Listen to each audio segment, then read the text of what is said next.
오늘도 하나님의 위로가 예배하는 여러분들과 함께 하시길 주님의 이름으로 축복합니다. 우리 앞뒤 사회에 계신 분들과 인사를 나눕시다. 참 잘 오셨습니다. 건강하셨습니까? 오늘도 함께 예배드림이 기쁨입니다. 아멘.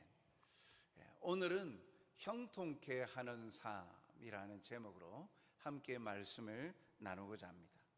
오늘 말씀의 배경은 이스라엘 백성들이 포로 생활, 바벨론에서 70년 포로 생활을 하고 난 뒤에 하나님의 은혜로 이제 고국으로 돌아가게 되었습니다. 고국의 땅으로 돌아와서 성전을 건축하기 시작합니다. 이스라엘 백성들에게 있어서 이 성전, 단순한 건축물이 아닙니다.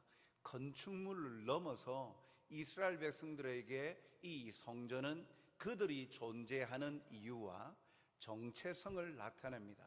무엇이냐면 성전에서 무엇이 드려집니까?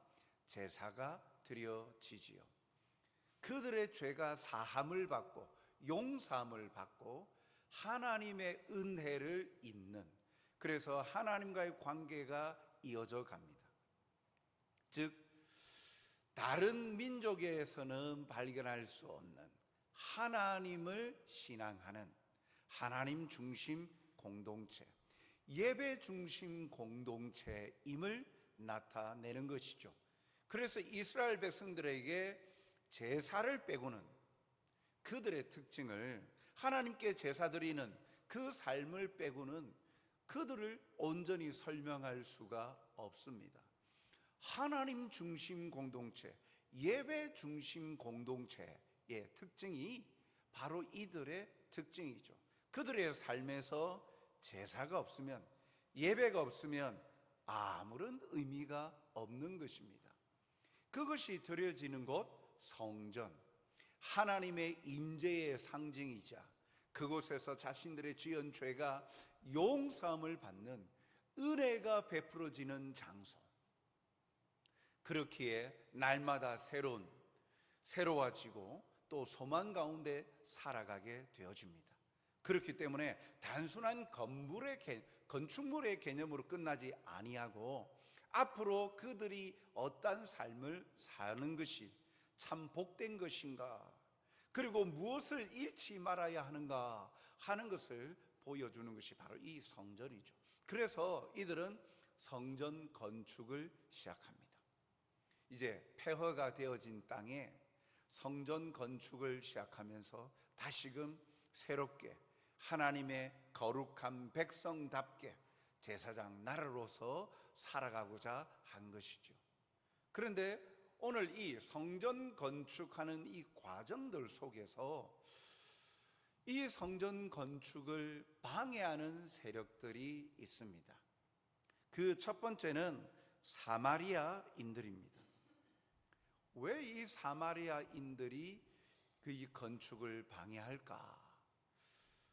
포로기한 이 제 2년째인 해에 성전 재건 공사를 시작하는데 사마리아인들도 이 성전 재건 공사에 참여하려 합니다. 유대인이 아니죠. 이 사마리아인들은 아수르가 통치하던 당시에 메소포타미아 지역에 있는 유대인들이 아닌 이방인들을 통치하면서 이 땅에 사마리아 지역으로 강제 이주시킨 거예요. 이들은 이방인입니다. 그런데 이곳으로 강제 이주해 와서 살면서 그 땅에 남아있는 이스라엘 사람들과 결혼을 한 거예요. 그러니까 그로 인하여서 혼혈민족이 된 것이죠. 온전한 유대인이 아닙니다. 이스라엘 사람이 아닙니다. 그들의 후손들은. 그래서 이들의 삶의 양식도 달라요. 메소포타미아 지역에 있으면서 섬겼던 이방신들의 문화, 그리고 이 사마리아 땅에 오니까 이스라엘 지역에 있는 하나님을 섬기는 문화, 이것이 혼합이 되어진 거예요. 그 온전히 하나님을 섬기는 민족이 아니라 이것저것 혼합되어져 있는 문화에 속해져 있던 사람들입니다.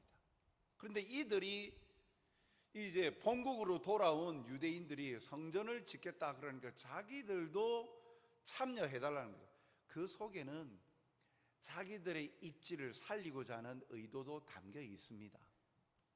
이미 오랜 시간 동안 자기들이 사마리아 지역을 터 잡아서 살고 있었기 때문에 본토 사람들이 이제 포로 생활 갔다가 다시 돌아오니까 자기들의 입지가 줄어들 수 있잖아요.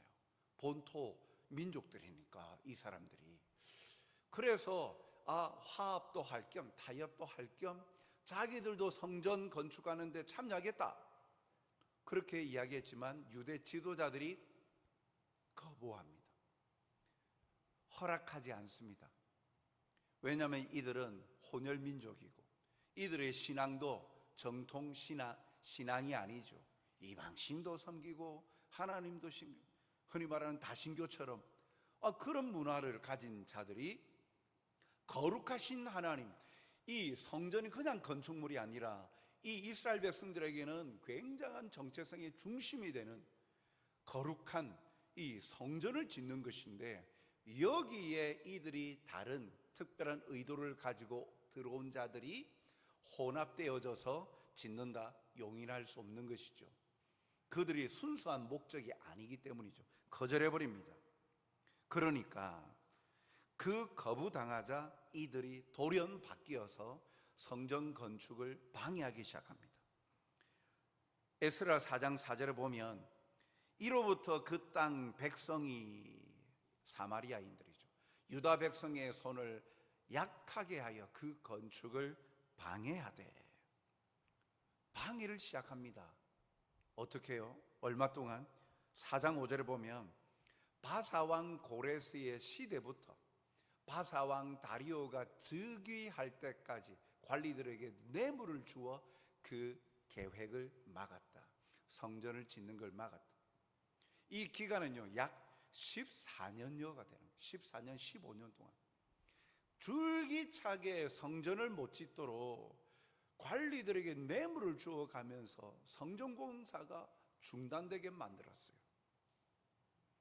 공사 시작 2년 만에 중단이 되어서 14년 동안 멈추게 됩니다. 이들은 자기들이 거절당했다고 그 안갚음으로 이러한 일을 저지릅니다.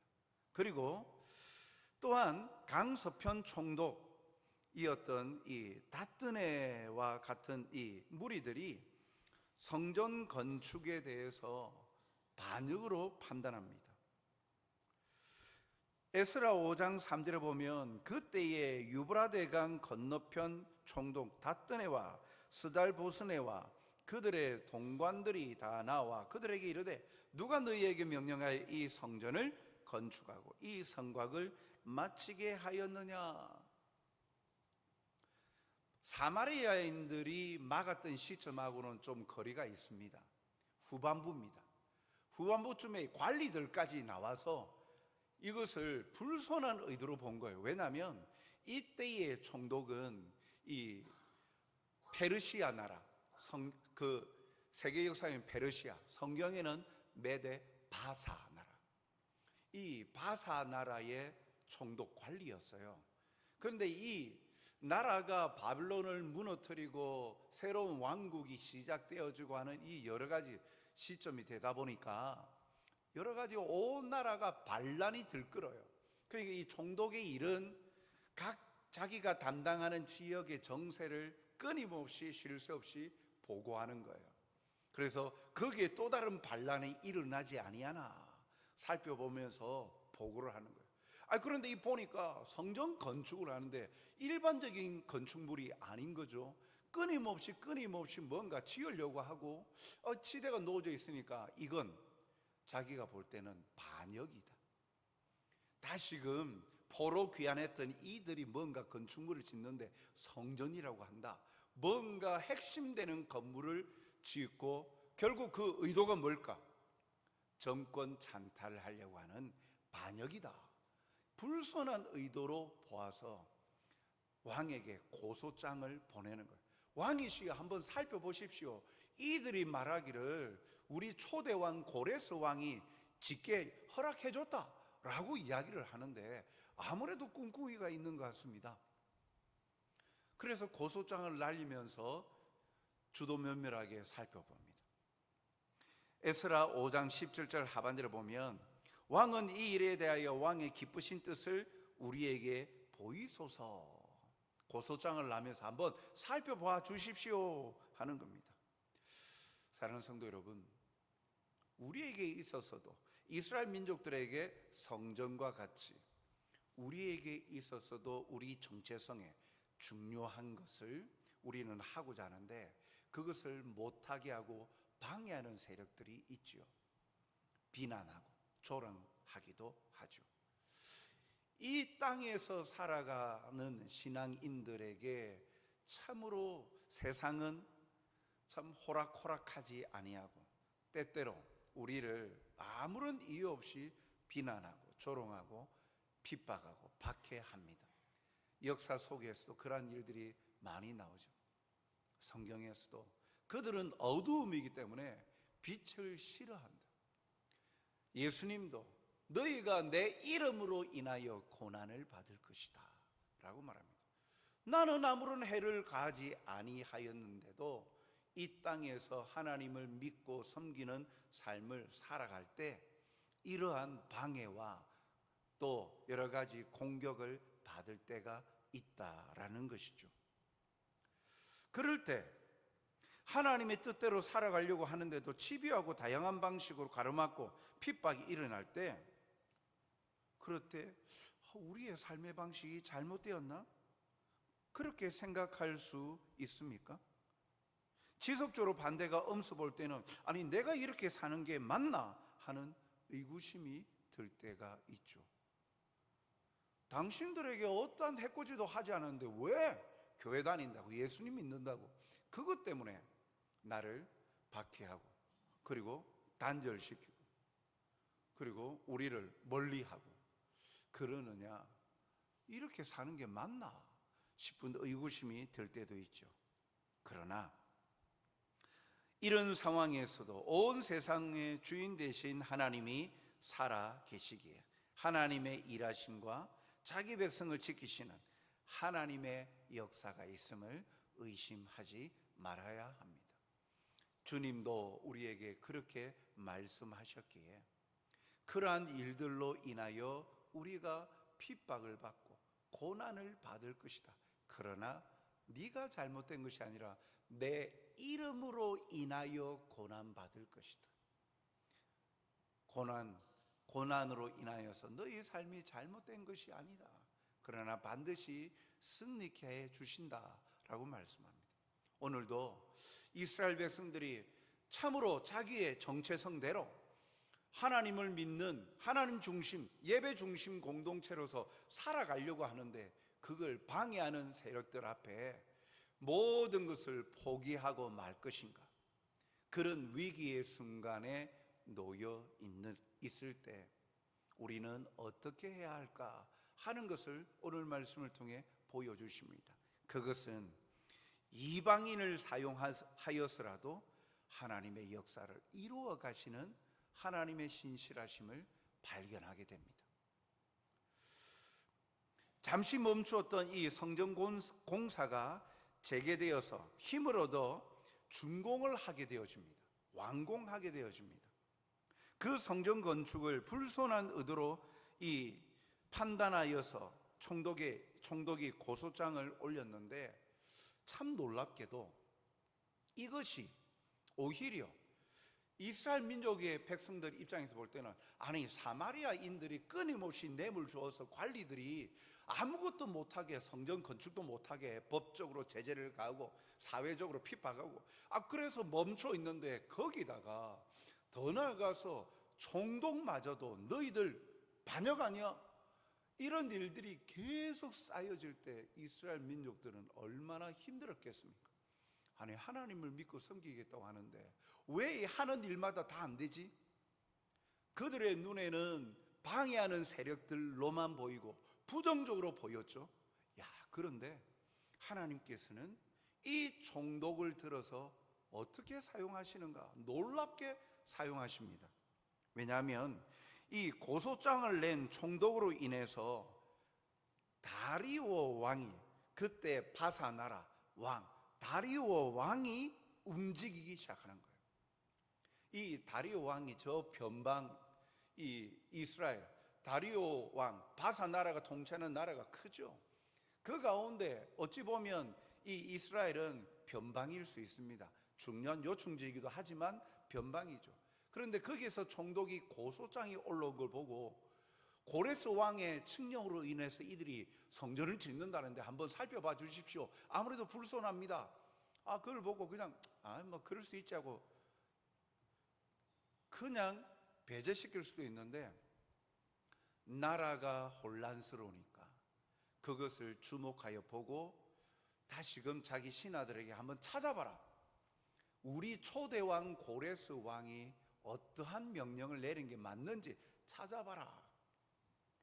자기의 정통성을 지금 혼란스러울 때 제4대 왕이에요. 2대 왕, 3대 왕이 단명했어요. 그러니까 자기도 단명하기 싫은 거예요. 오래 통치하고 싶은 거예요. 정통성을 지키기 위해서는 초대 왕, 고레스 왕, 거기에 의존하려고 찾아봐라 그랬어요. 6장 1절에 보면 이에 다리오 왕이 조서를 내려 문서 창고 곧 바벨론에 보물을 쌓아둔 보물청각에서 조사하게 합니다. 진짜 그런 일이 있었는지 찾아봐라 된 거예요. 그러니까 그 찾아봤는데 결국 고레스 왕의 조서를 발견하게 되어집니다. 그런데 거기에 놀라운 내용이 나와 있는 거예요. 그 초대왕 고레스의 조서에는 성전을 건축하되 그 규모를 기록하고 있어요. 그 규모가 어떠해야 되는지, 그리고 거기에 들어가는 경비는 왕실에서 다 지불하라 라고 되어 있어요. 그리고 탈취하였던, 빼앗아왔던 성전에 있었던 금은 그릇을 다시 제자리에 돌려놓아라. 돌려놓아라 하는 것까지 6장 3절에서 5절의 내용을 보면 그 조서의 내용이에요. 그 내용에 근거해서 이 다리오 왕은 성전 건축을 위한 명령을 지시합니다. 7절에 하나님의 성전 공사를 막지 말고 유다 총독과 장로들이 하나님의 이 성전을 제자리에 건축하게 하라. 그동안 지지부진하고 14년 동안 공사가 중단되었던 이 성전 공사, 성전 건축 공사가 재개가 됩니다. 합법적으로 왕이 왕명으로 내린 거예요. 그때 당시 유대는 나라가 아니니까 나라로서의 어떤 왕으로 세워지는 게 아니라 속국으로 있는 당시이다 보니, 그러다 보니까 이 통치하는 세력의 영향을 받을 수밖에 없는데, 이제 공식적으로 바사 나라의 왕 다리오 왕이 조서를 내려서 건축하라, 그 자리에 건축하라 라고 명령을 내린 거예요. 그런데 더불어서 놀라운 일들이 나옵니다.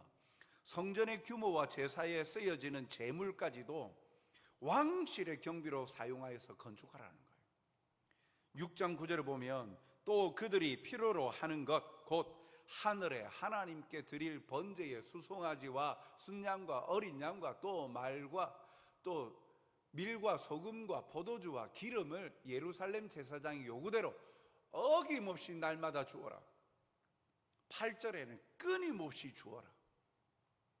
9절에 어김없이 주어라 라고 이야기합니다. 아니, 성전 건축을 하는데 이스라엘 민족들이 십시일반 돈을 내어서 그들의 제물로 재산을 다 헌신해가지고 헌물해가지고 짓는 것이 아니라 이방 나라 왕이 거기에 필요한 모든 거 다 물자로 다 대라는 거예요. 끊임없이 다 주라는 거예요.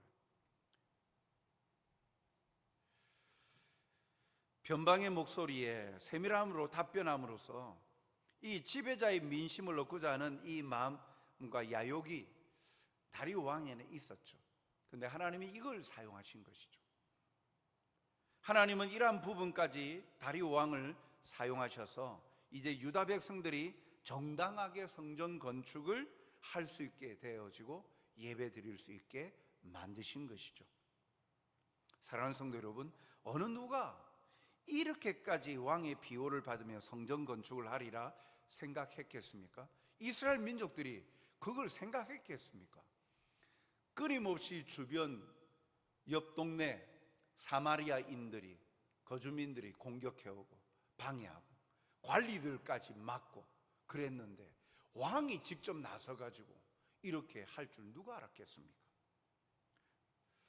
그런데 거기서 더 나아가서 이제는 성전 건축과 필요한 자재를 공급하라는 왕의 명령을 지키지 않는 자는 극형까지 처한다고 합니다. 11절 말씀에 보면 내가 또 명령을 내리노니 누구를 막론하고 이 명령을 변조하면, 바꾸면, 수정하면 그의 집에서 들보를 빼내고 그를 그 위에 메어 달게 하고 그의 집은 이로 말미암아 거름더미가 되게 하라. 단호합니다. 성전 건축하고 그 모든 것에 내 명령을 바꾸는 자는 그대로 죽으리라. 엄중한 명령을 내리는 거예요. 얼마나 놀라운 일입니까? 이스라엘 백성들에게 있어서 성전 건축은 확실하게 보장되어져 있는 거예요. 물자도 보장되고요, 그리고 법적 제재도 없고요, 방해하는 자는 모두 다 죽인다고, 왕이 나서서 죽인다고 하니까 얼마나 좋은 환경에서 성전 건축을 할까요? 사랑하는 성도 여러분, 예레미야 33장 2절 말씀을 보면 이를 행하시는 여호와, 그것을 만들며 성취하시는 여호와, 그의 이름을 여호와라 하느니가 이와 같이 이르시되,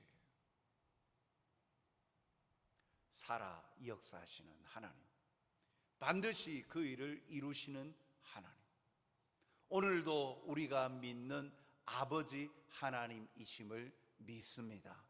지금도 살아 역사하십니다. 상상하지 못한 일이 이 시대에 일어난 것 같죠.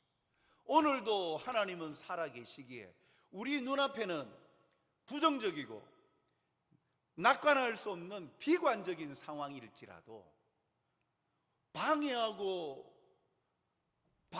세력을 들어서 오히려 방해하는 그들의 활동이 그 우리가 하고자 하는 것을 보장해주는 방향으로 바뀔 줄 누가 알았겠습니까? 오늘도 그렇게 하나님은 다양한 방법으로 역사하시는 하나님이신 줄 믿습니다. 초대교회에 스데반의 순교로 인하여서 교회 박해가 일어났잖아요. 사도행전 8장, 4장, 5장, 6장, 7장, 8장 쭉 읽어보면 사도행전 2장에서부터 성령의 임재로 인하여서 예루살렘 교회가 세워지죠. 그래서 거기에 얼마나 놀라운 역사가 나타납니까? 하루에도 수천 명씩 예수님을 믿는 역사들이 나타나요. 그런데 스데반이 7장에 순교합니다. 그 스데반의 순교로 인하여서 교회가, 예루살렘 교회가 박해를 받아요. 8장에 보면 교회가 사라져버려요. 뿔뿔이 흩어졌다, 예루살렘 교회가 없어졌다라고 합니다. 아, 끝났다 생각했어요. 그런데 8장 중반 읽어보십시오. 흩어진 그들이 뭘 합니까? 그들이 흩어져 있는 그곳에 가서 복음을 전해요. 복음이 확장되어지는 거예요. 교회가 확장되어지는 놀라운 역사가 나타나게 되는 것이죠. 즉, 박해의 노력들이 오히려 교회를 정결하게 합니다. 박해받을 때 오히려 성도들이 자신의 모습을 돌아봅니다. 하나님 앞에서 정결하게 회개하면서 하나님의 뜻을 물으면서 더 거룩함의 자리로 나아가게 되는 거예요. 박해를 통하여서 예수님 믿어서 내가 이런 일들을 당하네, 내가 어려운 일들을 당하네, 그러면서 그냥 나가 떨어지는 것이 아니라 이 예루살렘 교회를 보듯 또 이 성전 건축을 하는 이들을 통해서 보듯 그 시간들을 통하여서 오히려 더 단단해지고 정결하게 되어집니다. 그리고 교회를 파괴하려던 모든 무기들이 오히려 교회를 번영하게 만드는 거예요. 흩어져서 사라진 듯 보였지만 아니더라는 것이죠. 각자의 자리에서 복음을 전함으로 하나님의 나라가 흥왕해져가는, 하나님의 나라가 세워져가는 역사가 나타나더라는 것이죠. 오늘도 우리의 신앙과 고백들을 배척하고 방해하는 세력들 앞에 주눅들지 말아야 될 이유가 바로 여기에 있습니다. 끝난 듯 보이지만 끝난 것이 아니라는 것이죠. 14년 동안 성전 재건 공사가 멈추어서 이제 14년씩은 얼마나 깁니까? 이제는 소망 없다라고 생각했을지 모르지만, 그러나 그 마지막 시기에 이 총독을 들어서 고소장을 통해서 전세가 역전시켜 버리는데 완전히 모든 환경을 하나님께서 만들어 주신 거예요. 오늘도 우리에게 그렇게 일을 행하시고 성취하시는 살아계신 하나님의 계심을 잊지 마시기 바랍니다. 믿음으로 주님 앞에 나가시면 오히려 그 시간이 우리가 단단해져가고 우리에게 주시는 하나님의 위로로 말미암아 담대함으로 그 모든 것들을 누리게 하시는 하나님의 역사가 예비되어져 있을 줄 믿습니다. 그 은혜를 풍성히 누리는 여러분들이 되시길 주님의 이름으로 축복합니다. 이러한 일들이 가능하게 되어진 것, 또 방해하는 자들도 있었지만 성전 재건 공사를 시작하자고 그들을 독려하고 움직인 하나님의 사람들이 있었습니다. 14절에 보면 유다 사람의 장로들이 선지자 학개와 이또의 손자 스가랴의 권면을 따랐으므로 성전 건축하는 일이 형통한지라. 이스라엘 하나님의 명령과 바사왕 고레스와 다리오와 아닥사스다의 조서를 따라 성전을 건축하여 이 일을 끝내되, 하나님의 명령과 그리고 세상 왕들의 조서, 환경들이 다 갖추어져서 결국 성전 건축 일을 끝냈다라고 이야기하죠.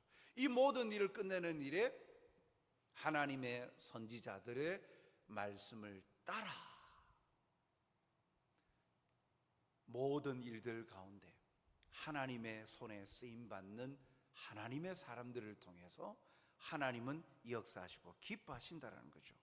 그런데 거기 보니까 성전 건축하는 일이 형통하였다라고 이야기합니다. 형통케 된다는 것은요, 이 여기 성전 건축하는 것 누구의 뜻입니까? 백성들의 뜻입니까? 예, 그들이 성전 건축하라고 했죠. 그런데 왜 그들이 성전 건축 시작하려고 했습니까? 하나님의 명령이니까요. 하나님의 뜻인 거죠. 성전 건축하는 일이 형통한지라, 이 말은 하나님의 뜻은 이루어져 간다는 것이죠. 형통케 된다는 것은 하나님의 뜻과 계획이 사람을 통하여 이루어져 가는 것을 또 다른 의미에서 형통으로 보는 것입니다. 이 형통케 됨이 선지자의 권면으로 시작됐다라는 거예요. 14절 상반절을 다시 보면 유다 사람의 장로들이 선지자 학개와 이또의 손자 스가랴의 권면을 따랐으므로. 그렇습니다. 하나님의 말씀을 따랐기에, 하나님의 말씀을 따르는 삶에는 형통한 삶을 삽니다. 하나님의 뜻이 이루어지는 삶을 산다는 거예요. 때때로 우리는 형통을 자기가 소원하는 것, 목적하는 것이 이루어지는 것을 형통하다라고 편협되게 생각합니다. 그러나 넓고 큰 의미에서 진정한 형통은요, 하나님의 뜻이 이루어지는 삶을 사는 것이 형통한 삶이에요. 하나님의 뜻을 이루어가는 일에 나를 통하여 그 하나님의 뜻이 이루어지는 삶을 사는 것, 그것이 형통한 삶이죠. 하나님 말씀대로 따라 살면 기쁨과 복이 있습니다. 하나님이 베풀어 주시는 은혜죠. 그것이 형통한 삶이에요.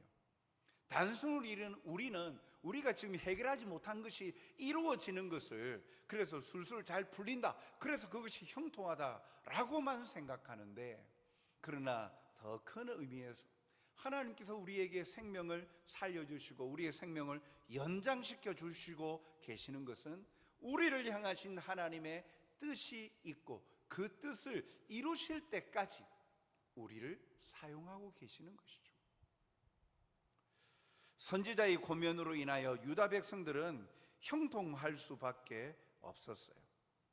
참된 삶의 형통을 맛보고 싶다면 하나님의 말씀을 듣고 그 삶을 통하여 하나님의 계획과 뜻을 이루어갈 때 하나님께서 형통케 해주시는 놀라운 은혜를 주십니다. 생각지 않았던 다리오 왕이 전면적으로 공사를 진행할 수 있도록 모든 환경과 여건을 다 해주신 것과 같죠. 내가 손쓰지 아니하여도 주변 사람들을 통하여서 그 일을 이루어 가시도록 하나님은 놀랍게 역사하신다라는 것이죠. 이런 일을 경험하면 얼마나 행복하겠습니까? 내 욕심을 이루자고 하는 것이 아니라 그 중심이 하나님의 뜻을 이루고자 할 때. 사랑하는 성도 여러분, 내가 하는 일이 형통하기를 원합니까? 그렇다면 먼저 나의 일이 하나님의 뜻과 계획하시며 어떤 관계가 있는지 말씀을 통해서 조명해 보십시오. 하나님이 기뻐하시는 일인지 아니면 하나님이 싫어하시는 것인지, 하나님과 친밀해지는 일인지 아니면 하나님과 멀어지는 일인지, 일을 행하시는 여호와, 성취하시는 여호와, 하나님의 뜻을 이루어 가십니다. 내가 하고자 하는 일, 하나님과 멀어지게 만들고 하나님의 뜻과는 대적이 되어지는 일은 우리가 행복해지는 길이 아니에요. 우리가 불행의 길로 가는 길이에요.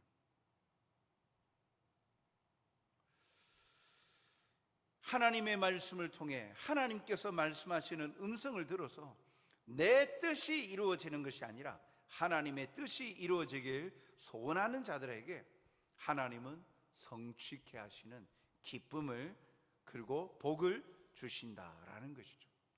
사랑하는 성도 여러분, 형통케 하는 삶, 내가 잘 되는 삶이라 아니라 궁극적으로 내가 잘 되는 거예요. 그러나 진정한 잘됨과 행복은 하나님의 뜻대로 행할 때. 하나님의 뜻은요, 우리의 행복과 무관하지 않잖아요.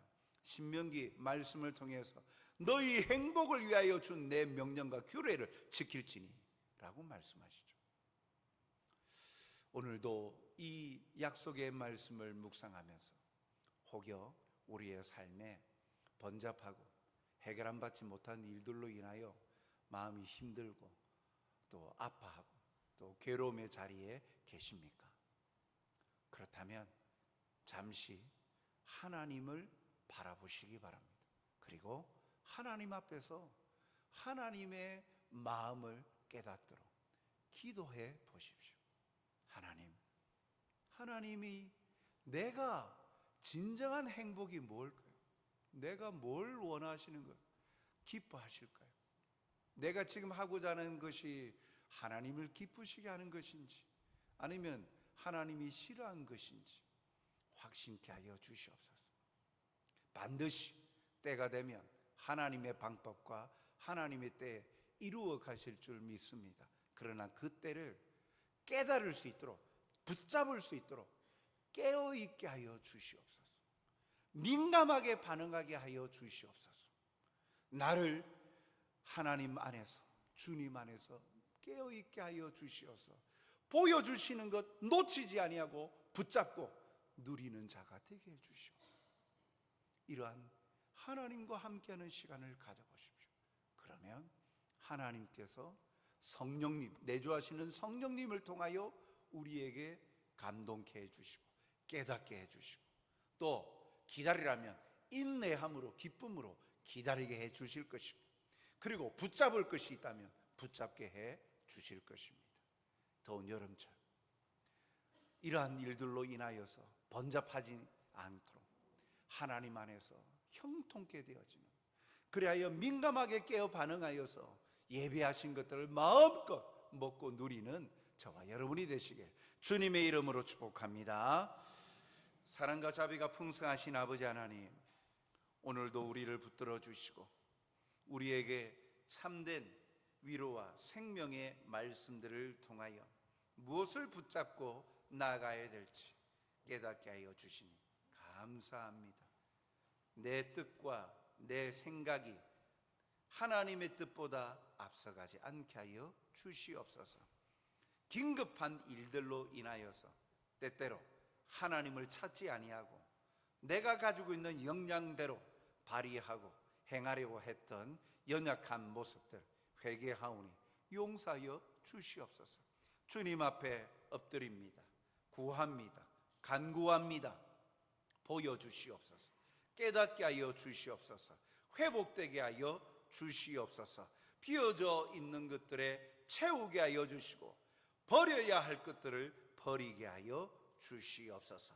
그리하여 거룩하신 하나님의 백성답게 거룩함으로 주님의 신실하시고 선하시고 온전하신 뜻을 분별하여 행하는 신실한 백성으로 오늘도 감사히 살아가게 하여 주시옵소서. 감사하며 예수님 이름으로 기도드리옵나이다. 아멘.